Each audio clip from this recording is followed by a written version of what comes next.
Sister Debbie, I saw you come through on the chat. Do you want to say a word before Brother Charles comes through? It's just when it was mentioned about Kamala Harris. I think it's really just about, it's all just about controlling women, so anybody that seems untamed or uncontrollable or unwilling to, be regulated mostly by men, then they're considered, then your kind of sexual value, I guess, is immediately called into question, because that's like, you can't be like being called a Jezebel, I guess, is worse than being called stupid or uneducated or whatever, whatever, like, because that's where your value is, right? Your value is in your reproductive, sexual, like, that's what you bring to the world, according to these people. Yeah, and it makes sense that white supremacy would attach even more attempted restrictions upon Black women. That when, yes, Jezebel is something that white women can be called, but it is much more often leveled at Black women. Yeah, for sure. It's interesting. I always say, like, Black women just can't win because we're over sexualized and we're also overlooked as like attractive mates. So like, what do you do? Right, because the restrictions are external and oppressive. So that it's a no-win because it's under that, within that container. But yes, thank Debbie, Sister Debbie, thank you so much for bringing that forward, because that's an important part of this conversation, even outside of these texts, right? As church people, if we can't attend to the realities of what is happening in the world, in our days, amongst us right now, then it doesn't matter how many of Baal's prophets Elijah went up against. So thank you very much for bringing that forward. Brother Charles, you want to jump in? Yeah, I just wanted to say, as a male that doesn't wear lipstick, when my wife would allow me to buy her lipstick, there were several shades of red, but I didn't know I had any other options. So what are the other options other than red? Oh, those pink. Well, that's kind of red, but, yeah. But I mean, what are the other options? Black, blue, green, or yellow, or something like that? There are brown skin tone ones now. Okay. There's so many options. Cosmetics is a $1 billion business, so there are like hundreds of shades now. That's why the Kardashian young lady became a billionaire, making lipsticks, and Rihanna. All of them are getting into makeup. It's a $1 billion business. Yeah, if I get lipstick, you go to the bottom shelf because it's always the cheapest. Brother Charles, you probably don't want to get into that whole thing now, because if you ever showed up at a spot and tried to look for a particular shade of lipstick, you'd be there for a while. So it's just, yes, it is prolific at this point. But yes, there are, every single color you can think of is available in a lipstick now, for sure.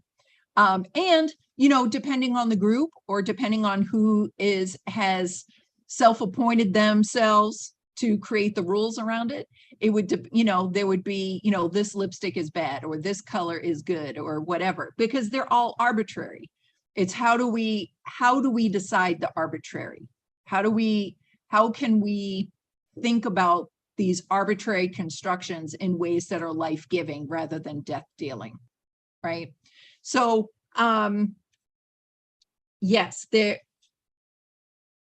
okay, and let me see. I'm wondering if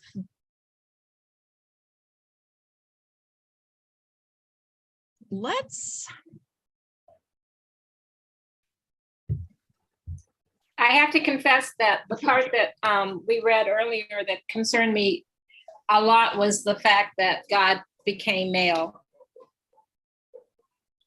So, like, who said it? Who was it? Debbie? You can't win. God's male, et cetera, et cetera. So women lose all the way around.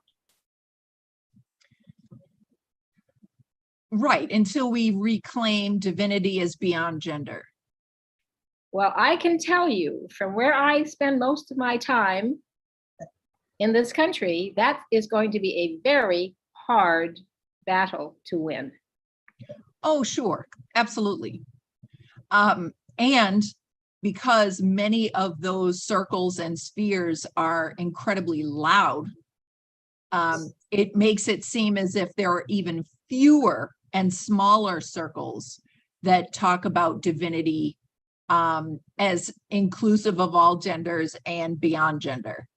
But there are groups of folks that are doing that. I think it's important to not only fight against what becomes death dealing, but also to celebrate what is there, right? Because like even in Red Lip Theology, that book, part of what that book is doing is pushing against patriarchy that would flatten the divine into the masculine or into male, right? That so there's a whole bunch of ways that we could talk about that too, right? One way is to talk about like, we just don't say that God is male. But if we say that all people are created in the image of God, then male would be included in that as well, right? So then, okay, so yes, we can include that, but we also want to have a whole horizon of inclusive language that we could be using, some of which describes gender, and some of which goes way beyond gender. When we talk about creator is not limited by gender. We think of creator as male because we have this huge socialization momentum of thinking of Yahweh and other gods as male. And then we say, well, that God is a creator, and so the creator must be male, right? It takes a lot of work to push up against that over and over and over and over again, and to intervene into that momentum. However we can do it, right? There's even at Metropolitan, the doxology, right? For a while, when we were in person, like before the pandemic, right? There was a period of time where they were changing the language of the doxology so that it was non-gendered language, right? And it was showing up on the screens and the whole thing, right? But the habit of singing the doxology through male gendered language was so strong that even though the language is up there, folks were still singing the male gendered language into the doxology, right? Because it's habitual. So, and we know that in order to break a habit, you've got to have so much more momentum to counter that tipping point. And then it gets exhausting, right? Because you're fighting other things at the same time. But those decisions can be made, right? Where do you think would go with this? Because we have the story of Elijah flees from Jezebel in chapter 19. We could dig there, or we could open it up. What do you think? Can we go to that part? Because I think in chapter 18, we talk about how Elijah goes against Jezebel by showing Ahab that, he's one prophet, he's the last prophet, and yet they have these hundreds of people that are worshiping Baal, and Elijah pits his strength with the Lord against the strength of those prophets that of Baal, and then it takes us into when Ahab goes home and tells Jezebel what he did, then there's a confrontation. Right, exactly. Okay, so let's have a couple of readers. Let's read through it. Let's read through it as like a full compilation of some stories. Let's go from chapter 18, verse 20, where we do the triumph over the priests of Baal, right? And we'll go all the way to the end of 19. We'll just like boom, boom, boom, boom, boom, boom, boom. So Brother Carlos, I'm just I'm asking, but please say no if you don't want to. I just, for time's sake, I'm just like, can we just like roll through it? So, Brother Carlos, would you do chapter 18, verse 20 through verse 29? Sister Leandra, would you be willing to read too? Where is she? I'm sorry, I gotta get it on the page. I haven't got it. Okay. Would you be willing to read? Is that okay? Yeah. Okay, would you read 18 verse 30 through verse 40? Yeah. Yes. Yes, I have it now. Wonderful. Sister Sharon, I saw you pop your video on. Would you be willing to read too, or is? Oh, we can't hear you. I don't have the book. Okay, do you have a Bible with you or a digital of the Bible? I have the King James version, but I don't have it in front of me. Oh, okay. I'm sorry. I like look. Okay. What happened? Sorry. I was having a lot of technical problems. So I was like, that's why I keep going in and out. Okay. No. We're so grateful that you're here. I just didn't want you to feel like we were like rushing the train so fast that we were blowing over folks. So, so thank you so much. Okay. Anybody want to take 41 through the end of the chapter 18? Sister Marion, would you take that? Yes, I will. Awesome. Sister Debbie, would you be willing to do chapter 19, 1 through 10? Sorry, yeah, we're in Elijah, 19, 1 through 10. 19, 1 through 10, and then I'll finish it out. Okay, so we'll just kind of jump in there. Don't wait. You know, as soon as your part jumps in there, just roll right through. So Where did I start again? What reminds my verses again? Yeah. Mary, you're 18 verses 41 to the end. 41 to the end. Thank you. Oh, yeah. Dr. Bowling, you saved my life so many times. I can't even tell you. Okay, let's do it. But I think Brother Carl is going to start us off. 1820 and NRSV. So Ahab sent all the Israelites and assembled the prophets at Mount Carmel. Elijah then came near to all the people and said, "How long will you go limping with two different opinions? If the Lord is God, follow him. But if Baal, then follow him." The people did not answer him a word. Then Elijah said to the people, "I, even I only, am left a prophet of the Lord, but Baal's prophets number 450. Let 2 bulls be given to us. Let them choose 1 bull for themselves, cut it into pieces, and lay it on the wood, but put no fire to it. I will prepare the other bull and lay it on the wood, but put no fire to it. Then you call on the name of your God, and I will call on the name of the Lord. The God who answers by fire is indeed God with a big G." All the people answered, "Well spoken." Then Elijah said to the prophets of Baal, "Choose for yourselves 1 bull and prepare it first, for you are many. Then call on the name of your God, but put no fire to it." So they took the bull that was given them, prepared it, and called on the name of Baal from morning until noon, crying, "O Baal, answer us." But there was no voice and no answer. They limped about the altar that they had made. At noon, Elijah mocked them, saying, "Cry aloud. Surely he is a god. Either he is meditating, or he has wandered away, or he is on a journey, or perhaps he is asleep and must be awakened."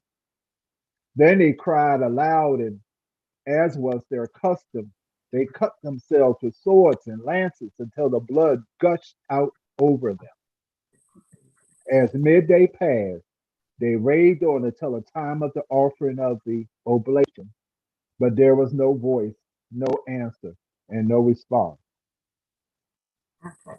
Verse 30. Then Elijah said to all the people, "Come here to me." They came to him, and he repaired the altar of the Lord, which was in ruins. Elijah took 12 stones, one for each of the tribes descended from Jacob, to whom the word of the Lord had come, saying, "Your name shall be Israel." Verse 32, with the stones he built an altar in the name of the Lord, and he dug a trench around it large enough to hold 2 seahs of seed. He arranged the wood, cut the bull into pieces, and laid it on the wood. Then he said to them, "Fill 4 large jars with water and pour it on the offering and on the wood." Verse 34, "Do it again," he said, and they did it again. "Do it a 3rd time," he ordered, and they did it a 3rd time. 35, the water ran down around the altar and even filled the trench. 36, at the time of sacrifice, the prophet Elijah stepped forward and prayed, "O Lord God of Abraham, Isaac, and Israel, let it be known today that you are God in Israel, and that I am your servant and have done all these things at your command."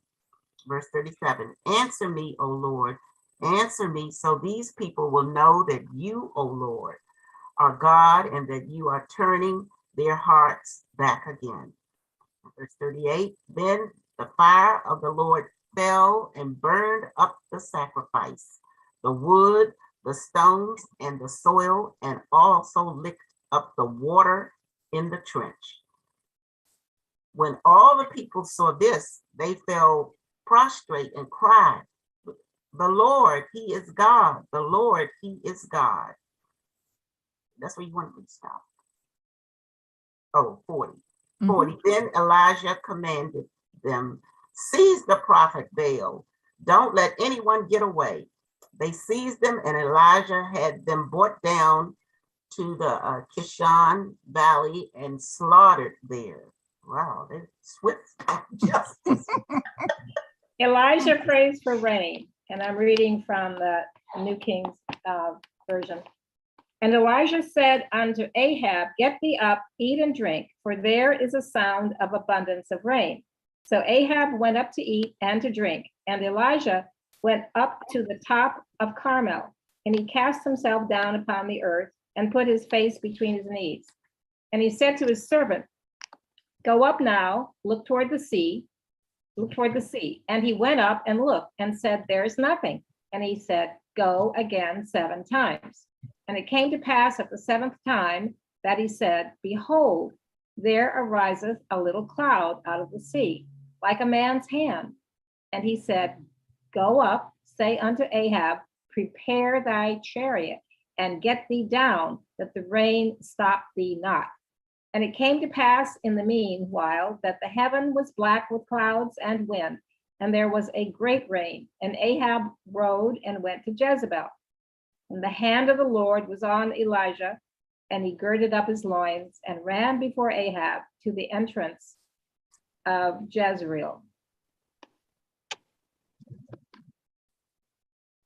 Ahab told Jezebel all that Elijah had done and how he had killed all the prophets with the sword.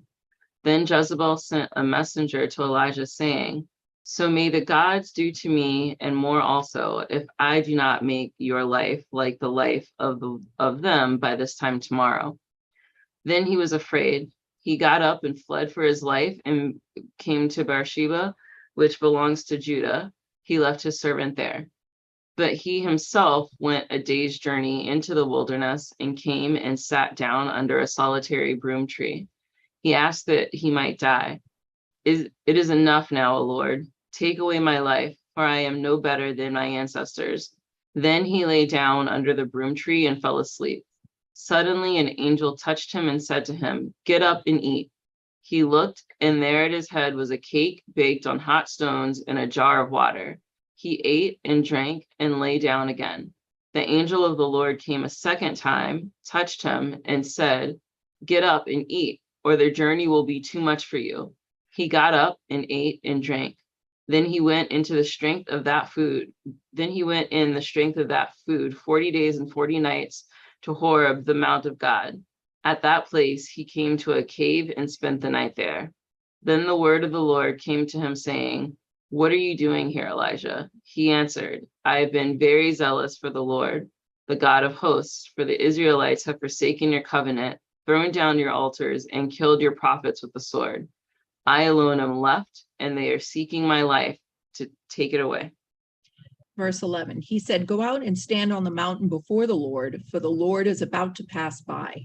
Now there was a great wind, so strong that it was splitting mountains and breaking rocks in pieces before the Lord, but the Lord was not in the wind. And after the wind, an earthquake, but the Lord was not in the earthquake. And after the earthquake, a fire, but the Lord was not in the fire. And after the fire, a sound of sheer silence. When Elijah heard it, he wrapped his face in his mantle and went out and stood at the entrance of the cave. Then there came a voice to him that said, "What are you doing here, Elijah?" He answered, "I have been very zealous for the Lord, the God of hosts, for the Israelites have forsaken your covenant, thrown down your altars, and killed your prophets with the sword. I alone am left, and they are seeking my life to take it away." Then the Lord said to him, "Go, return on your way to the wilderness of Damascus. When you arrive, you shall anoint Hazael as king over Aram. Also, you shall anoint Jehu, son of Nimshi, as king over Israel. And you shall anoint Elisha, son of Snaphat, of Abel Meolah, as prophet in your place. Whoever escapes from the sword of Hazael, Jehu shall kill. And whoever escapes from the sword of Jehu, Elisha shall kill. Yet I will leave 7,000 in Israel, all the knees that have not bowed to Baal, and every mouth that has not kissed him." So he set out from there and found Elisha, son of Shaphat, who was plowing. There were 12 yoke of oxen ahead of him, and he was with the 12th. Elijah passed him and threw his mantle over him. He left the oxen, ran after Elijah, and said, "Let me kiss my father and my mother, and then I will follow you." Then Elijah said to him, "Go back again, for what have I done to you?" He returned from following him, took the yoke of oxen and slaughtered them. Using the equipment from the oxen, he boiled their flesh and gave it to the people, and they ate. Then he set out and followed Elijah and became his servant. Whew, there's a lot going on there.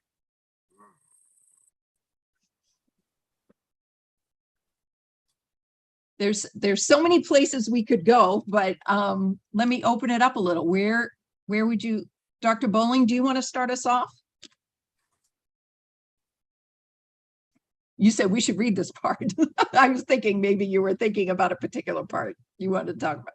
I was just thinking that it brings us to how Elisha got with Elijah, how Elisha became the prophet, because Elijah passed his mantle over to Elisha. Yeah. Right. So that made some sense in terms because she said the dynamic duo, and I was trying, how did Elisha get with Elijah? Yeah. Right. Yeah. How do you end up there? That's crazy. Right. Right. And because he stuck with him, he wouldn't leave him. You know, well, right. And we've talked about, you know, what it means for leadership to pass on leadership or to step back from leadership so that new leaders come, right? He's afraid, right? He's got these back and forth, Elijah. He's got these back and forths that are happening within his ministry, let's say, right? He's got these like top of the mountaintop kinds of things, like I took out 450 of your folk, right? And you know, did you notice also when they're playing out this fight, right? When they're playing this out, it's like your side, you know, keep all the water dry. I mean, keep all the wood dry, get all of the things set up so that, you know, this could happen at any minute. Everything is primed for your sacrifice to work, right? Then when they flip it over to Elijah, Elijah's like, soak all the wood, make it all wet, you know, like, so that when Yahweh shows up, it'd be like, see, we couldn't do this. It's like overcoming water, right? Then we have a story about a drought. right? It's like the lack of water. Again, who's got control? Who's got control of fire? Then it's who's got control over water. And then, you know, he slaughters or has slaughtered 450 of Baal's priests, right? And Jezebel gets mad, as we would, right? Somebody comes in and takes out 450 of our people, of our leaders, we're going to get mad too, right? So all of this conversation that we were having before about like what gets loaded into the term Jezebel, right? When we look at it from that point of view, when we look at it from the point of view of the Joshua ban, that land was already inhabited, it takes on a different turn, right? She's got power and she's mad. Now, with all of this literary stuff going on, it's setting her up to be the villain, right? She is Ahab, King Ahab is the villain, and she's a villain, and she's a woman, and can't be controlled.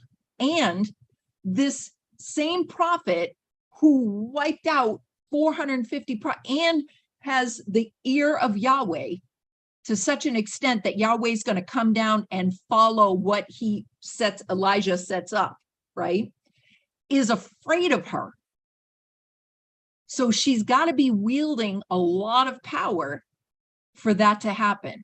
Now, again, we can look at this narrative from a whole bunch of different ways, but the way that the Deuteronomy historian is setting it up is to help us see why it was important to them to have this monotheistic religion obeying Yahweh. What do y'all think about that? Oh, let me say this other thing too. Real quick, when you look in 18 verse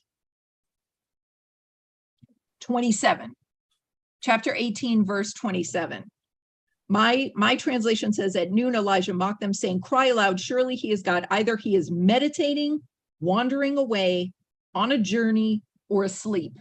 What are the four things that show up in your translation if they're different? Just unmute and jump on in. Talking. Yeah, he's talking. Traveling, What? traveling. Traveling. Anything else? Pursuing. Pursuing. Good. Anything else of those four verbs? Busy. Busy. Maybe he's busy. He said he was deep in thought too. Deep in thought. Mm-hmm. That was from the NIV. Mine says retired. Right. Maybe he's just, you know, and that could be both, right? That could be sleeping retired, or could be like, I'm out. I'm working on pension at this point. No. But so there's some language around it. Now, again, I'm not like a biblical language scholar, but if I remember it correctly, when I first studied this, like this or somewhere else, there's a point where they call out God, like maybe God is on the toilet, like meditating sometime. Like, I don't know if it's here or if it's another spot, but like when they call out other gods, especially, they're like, maybe he's just on the toilet, right? Like, so they're coming at, you know what I mean? They're fighting. Those are fighting words. I was thinking maybe they just put you on hold. They just put you on hold. And so many times when you call to get help for something, they put you on hold. Like Exactly. forever. Yeah. Right. Right. Help but think of it. Yeah. And exactly, like these are fighting words for back then, right? They're like, nah, nah, nah, nah, nah, your God, blah, blah, blah, blah, blah, right? Yeah, right. My God's better. What is the thing about like when you're going, when you're talking smack about other people's mouth, the dozens, is that what it's called? The dozens, right? It's like, they're like, your God, blah, blah, blah, blah, blah, right? Or whatever. They're coming, they're taunting, right? It's like, maybe your God's asleep. Maybe your God's over here, right? So they're setting it up to be a confrontation where your God isn't anything and my God over here is everything, right? So I just thought I'd bring that up because, sometimes you need to laugh about Bible stuff. Well, There's potty again, humor in the Bible. again, whenever I see someone saying, I am it, da da da da da da, that's because there's a strong opponent. So all of this language about there's only one God, da da da da da da, because there is a strong opponent to that theory, that concept. Right. And the story around Elijah keeps saying, I'm the only one. I'm the only one. I'm the only one. And in reality, we can get into service and ministry and all these things, and it can feel like we're the only one, right? Because maybe it just feels like we're carrying a large load, or everyone around us is doing something different in whatever circles that we're in or what have you. When in reality, there are other people around. It's not just that. So it's a literary device to set up Elijah as being able to counter this huge power structure alone because Yahweh is with him, kind of like David with the stones, right? That's a literary thing that's happening there too, right? But then, he's like, hey, what's going on? Blah, blah, blah. And then God doesn't show up in all of these manifestations that God's been showing up in along the way, right? Fire, control over water, you can do this, an earthquake and all these things. Shows up in the simple breeze or the quiet whisper, right? And then God speaks and says, hey, don't forget about Elisha. So here's Elijah, who's done all of these things and has the opportunity to pass the mantle. Now, some leaders don't do it. Some leaders don't pass the mantle, right? They live into their old, former whatevers and do not pass the mantle. Brother Charles, did you want to jump in?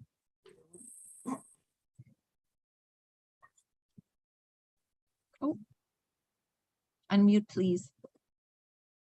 Can't hear you, Charles. Unmute, sir. Like you said, there's a lot of stuff that's going on, but I keep trying to get, when I read this, I keep trying to get into the context of this. And Ahab, King Ahab, he's the king of the northern kingdom. Is that not correct? Mm-hmm. And his wife is Jezebel, who is a foreigner, Phoenician or something like that. Mm-hmm. So, and Elijah is a prophet from the southern kingdom, right? Or is he a prophet from the northern kingdom? Well, he keeps talking to Ahab, so I think he's located in the north as a prophet to counter Ahab or anybody, any king that's acting up. Okay. Mm-hmm. And so the reason you say acting up is because Ahab is following his wife's dictates because she worships another god. Is that correct? Other gods. Yes, and I also think it has to do with him abusing his power with regards to the poor. Okay. There's a lot of poverty injustice that's happening, and a lot of I think there's a story, I'd have to look back specifically, but I think it's Ahab, where it's there's this land that he just wants, and he's like, I like that land, that's going to be mine, right? And just snatches it out from under the people. Just because he can. So has Ahab fully converted? That's my point. Away from Yahweh. That's my point. Has he fully? But see, to the Deuteronomistic historian, even once you make one move over there, that's it. Okay. You are now an evil king, right? Okay. So Ahab, because he's married to a foreign woman, she's going to take the hit for all these decisions, because she's an easy scapegoat. At the same time, this leads us into, we have 3 minutes, but this leads us into that other section that was set apart for today, the kings of the south. Hezekiah and Josiah are set apart because they do what is right. They are set apart and amplified as kings that do the right thing. And they're set apart that way because, again, I know I mention it all the time, but this theology that's coming from Deuteronomy is really hard at play here, right? And it's hard at play because folks are trying to figure out, why are we in exile? What happened? And how can we get out? And so this good and bad, left and right, good and evil, good consequences, bad consequences, that is fully in play. And it's showing up in how they describe King Ahab and all the other kings that do the wrong thing, which is usually, like the book of Judges, worshiping false or other gods, foreign gods, right? And the folks that do it right. If the folks do it right, we'll be on the right track, and then God will be happy, and God will celebrate with us, will give us the victory, right? Will bring us out of this exile. So again, a lot of what's happening is an explanatory thing. And it's this theology that's driving the train. It's driving it all the way through, because folks are hurting, right? And they don't know what to do, right? They're either in exile or it's just after exile, but they're still trying to make sense of what happened. So when Dr. Fentress Williams in that beginning section talks about the prophets are set up to counter the kings, to let the kings know that even though you're a king and they got all these kings around here, if you're the king of Israel, the northern or the southern kingdom, if you're the king of Israel, you better act different, because the kings of Israel are supposed to act different than those other kings. Whew.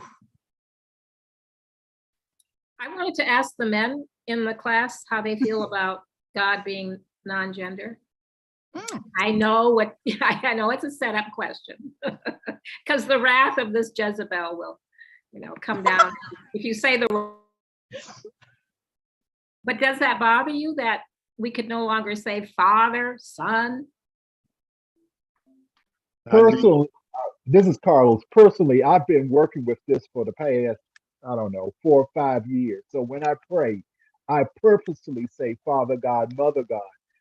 A lot of that is just to help me try to get rid of that white old man sitting on a throne type of image that I was given, when I was younger.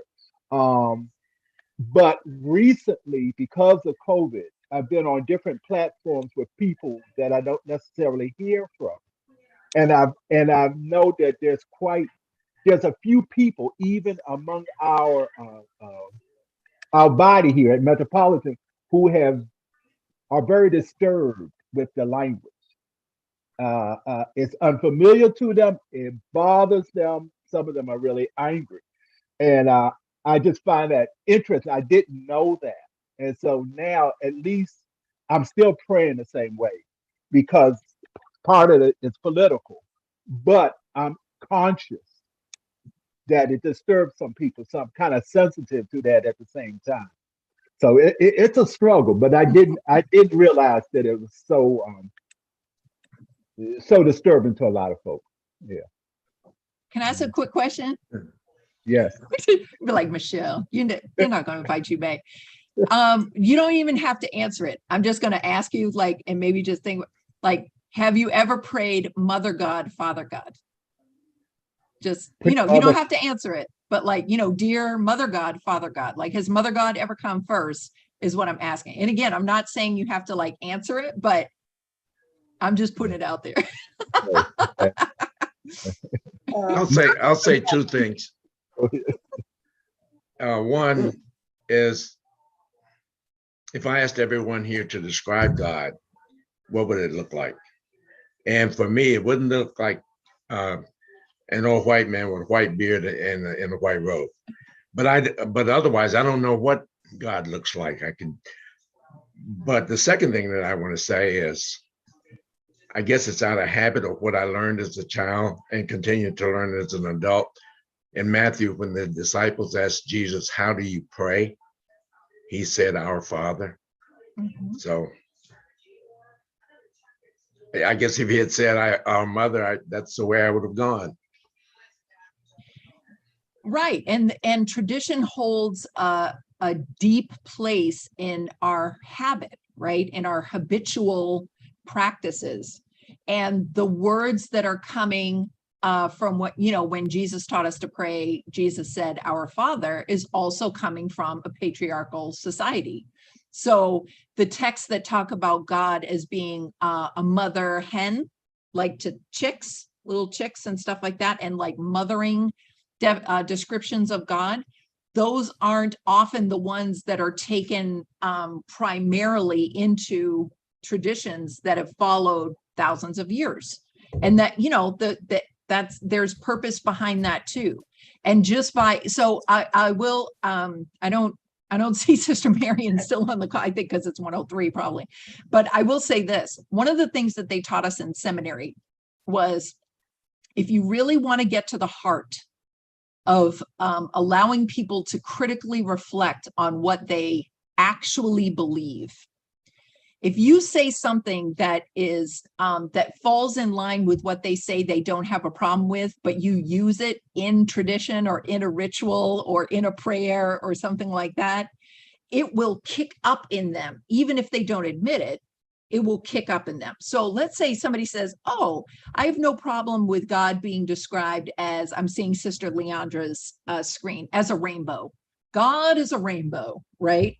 Let's say, "Oh, I have no problem describing God outside of like human characteristics or gender or whatever." It's like, well, dear God as rainbow, dear rainbow God, right? If we did that, it would kick up. If anybody does have a problem with it, regardless of what they say, if they've got a problem with it, it's going to kick up as soon as I do that, right? And it allows for people to critically reflect on what they're saying and what they actually believe in here, right? This is one of the ways that we could go about it, is like getting at it that way with this language too. Sister Jenny, real quick, and then we're going to have as we're getting ready to do the Lord's Prayer, the minister leads it by saying something like this: "Our sister, our brother, our mother, our Father who art in heaven." So those precede the Our Father. So you're saying all of those things, and that seems to work. I haven't. Yeah, right. It's a disruption, right? It's a, go ahead, Sister Leandra, go ahead. Well, see, in church school, we just go with the traditional prayer when we're teaching children. So I guess we don't want to confuse them and have them, wondering all the gender stuff, So I don't know. I think God is many things. He's everything. So he can be all things to different people. Right. And when you described it, you said he's different things to different people, right? Yeah. Like, so again, it's because it's really strong. It's super strong. And so when we have the conversation about how we describe God, even when we're describing that conversation, it's still in there, right? And that means that, part of the conversation can talk about that, right? Rather than just like sweeping it under the rug and saying, well, whatever.